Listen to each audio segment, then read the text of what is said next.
Hello! Last year we built Carl, the 12-foot tall T-Rex, covered him in 50 flamingos, and the neighborhood went wild.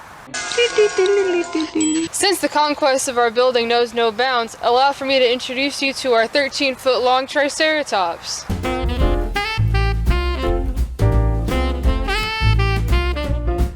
Her name is Trixie. Or something.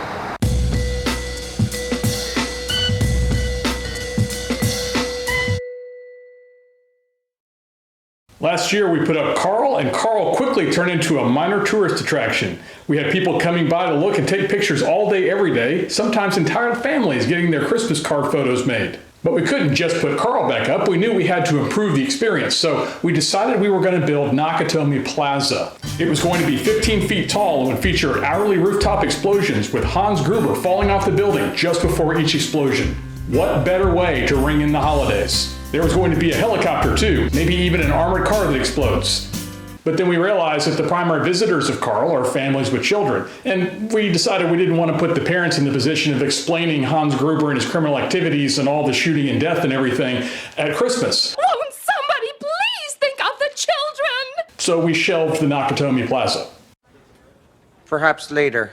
After a long deliberation, we decided to augment Carl with a second dinosaur. And we decided that second dinosaur would be lower to the ground and less of a wind hazard than Carl was, and we decided on a Triceratops. But we couldn't figure out what to name our Triceratops. Oh, that's just a dinosaur toy down the street. That's nothing. That'll work. And the Trixie project was born. So, to make the Trixie project happen, all we had was this template and this picture, and that's all we had to go off of. So we took the template and then put them onto smaller sheets where we could trace them onto 4x8 sheets of plywood and cut them out, and then put together the puzzle, the literal puzzle that is Trixie. It was insane.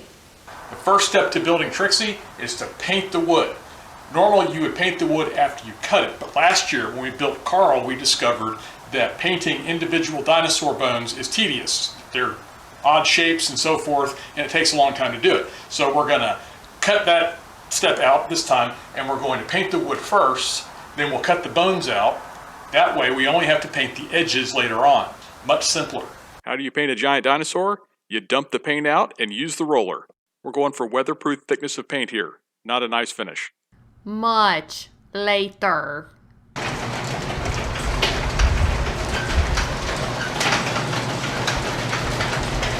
It's build day!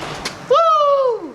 Just like last year, 4x8 sheets of plywood are brought into the shop where a projector is displaying the image that needs to be traced.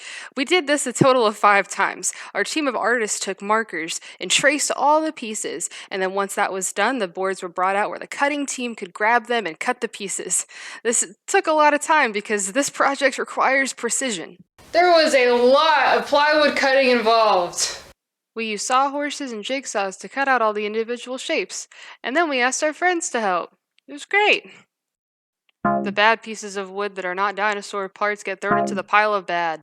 The cutting team worked in tandem with each other. Great conversations ensued. As each bone was cut out, I ran them across the router on both sides to round the edges, in an attempt to reduce the number of splinters we'd have to deal with. And it worked, leaving us with pieces that only needed their edges painted. And that was good because it allowed us to spend our time trying to figure out how to make this thing fit together using just this picture. Meanwhile, Carl weighs 400 pounds, and he has trouble with his hips. We thought we'd fix this problem last year, but as you can see, we didn't.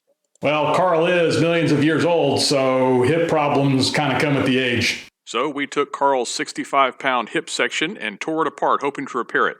That didn't work, and we had to build a new one.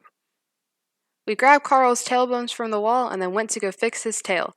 You see, last year, as thanks to the wind and rain, the tail suffered a hairline fracture. We didn't want to remake the whole structure, so we added some extra pieces of wood to keep it from fracturing anymore. We needed the tailbones to act as spacers so we didn't accidentally close the holes too much that it wouldn't fit. But hopefully, with all the extra bolts and stuff, it won't move. Carl's new hip structure was made of 2 thicknesses of 3/4-inch plywood, all glued together and later bolted down. We were very serious about his hips working this time. Also, note the new Atomitary logo on the back of the shop wall. We soon realized that part of Carl's hip problem was a bad leg, so we built a new right leg for him, and threw the old leg on the bad pile, with the other bad pieces. Then it was time to eat, because every good project includes refreshments. And if you're not offering refreshments in your shop, are you really a woodworker? The flamingos are back, and they've been upgraded. So today we are putting hats on flamingos because apparently that's what you do at Christmas. Oh, yeah. And they need a little bit of zhuzhing up.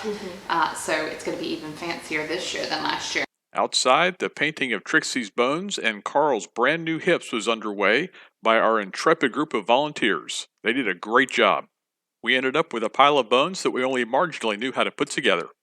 We set up a time-lapse camera overlooking the work area so that you could see what the first day of our multi-day build looked like. You can see Carl's hip on the lower right and all the Trixie parts on the left and in the background.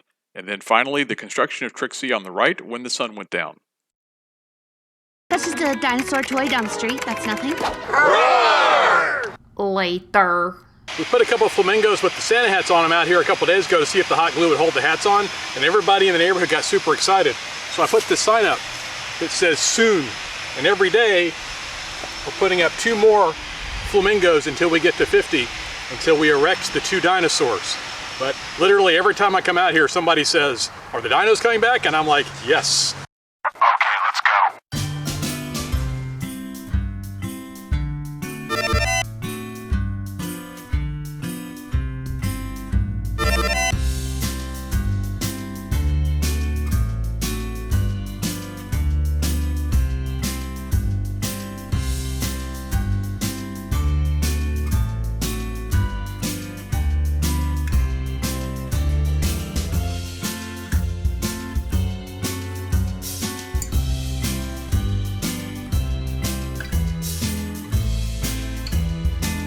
And we also have some ginormous hats that are going to go on the big guys and gal out front.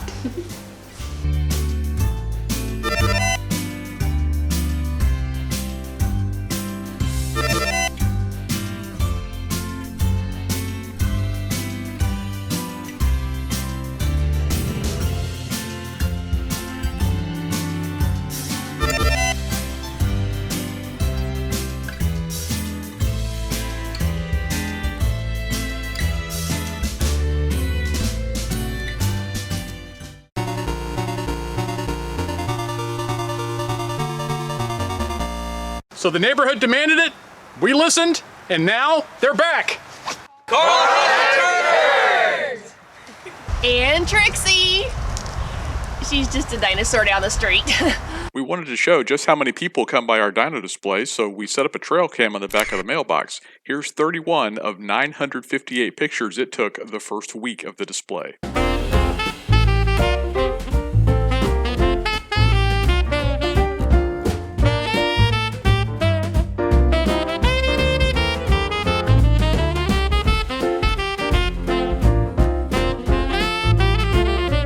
Funny story, we did win our town's most original Christmas display because it was original, but we found out later that the judges drove by when Carl was down, having been blown over by the wind. They were impressed that all these flamingos were attacking a fallen dinosaur and thought it was hilarious, and that's why he won the award. They were less impressed when they realized that it was supposed to stand up and it looked completely different. But by then we already had the sign, so it was fine. Now Carl's all fixed and doesn't fall down anymore, and we have Trixie too for maximum dinosaur power. So that's the Trixie project. Now that we have Trixie and Carl here in the front yard, debate has already begun on what next year's project is going to be, because now that we've exuded this pattern and behavior, people want to follow it. What do you think it's going to be? It's the Dinobots. We're actually building the Dinobots. That's what we're doing. Thanks to our patrons, you make stuff like this possible. You really do. We really appreciate your help. If you want to be a patron, join us. So that's the Trixie project. We really hope you like it. If you didn't, no worries. We have a bunch of other projects all along the channel. They'll probably suit your interests better. But thank you so much for watching. Don't forget to like the video if you haven't, and subscribe to the channel if you want to see more stuff like this. And if you want to like not miss an upload, you can hit the bell icon. Well, I think that's it. Good night.